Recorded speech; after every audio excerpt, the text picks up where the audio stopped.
अस्सलामु अलैकुम व रहमतुल्लाह। आज हम एक ऐसी आयत की हकीकत जानेंगे जिसे कई लोग गलत समझकर गलत जगह इस्तेमाल करते हैं, और वो है सूरह फतह आयत 10।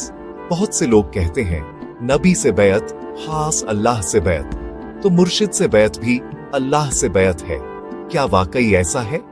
आइए संक्षेप में समझते हैं।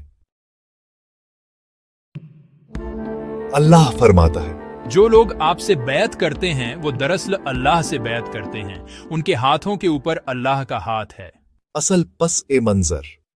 यह आयत बैत ए रिजवान के मौके पर उतरी, जब सहाबा ने नबी पर जान न्योछावर करने का वादा किया। यहां सिर्फ नबी की बैत की बात है, किसी वली, पीर या मुर्शिद का जिक्र नहीं।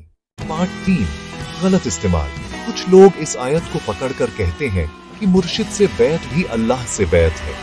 यह कुरान की गलत तफसीर है। यह फजीलत सिर्फ रसूल अल्लाह के लिए है, किसी और इंसान पर इसका लागू होना गलत और गुमराह करने वाला है। मुर्शिद से बैत का हुक्म, मुर्शिद से बैत एक इस्लाही अमल है, बस रहनुमाई लेने का वादा। इसका दर्जा नबी की बैत के बराबर नहीं।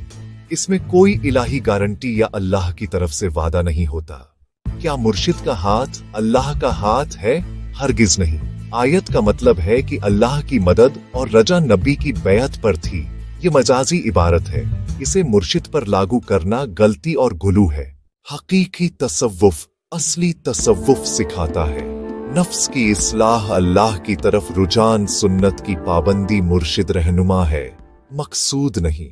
आज का पैगाम नबी की इताअत ही अल्लाह की इताअत है। कोई वली या पीर नबी का मुकाम नहीं ले सकता। बैत का असली मतलब है अल्लाह से वफादारी और नफ्स के खिलाफ जिहाद।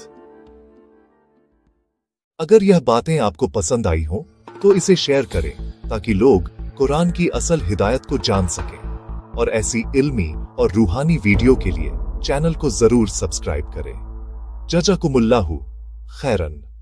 अस्सलामु अलैकुम व रहमतुल्लाह।